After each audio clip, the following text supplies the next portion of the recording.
যদি বাংলাদেশে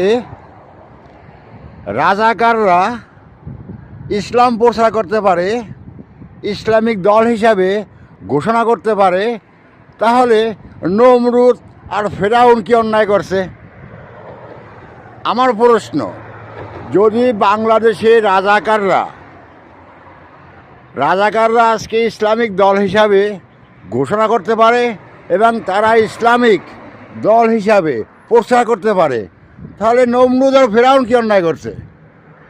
যে রাজাকাররা প্রকাশ্যই নারীদেরকে নিয়ে পাকিস্তানের ক্যাম্পে দিয়ে আসতো দর্শন করার জন্য, আজকে সেই রাজাকার গোলাম আজম সে নাকি বাংলাদেশের ইসলামিক দলের বড় নেতা।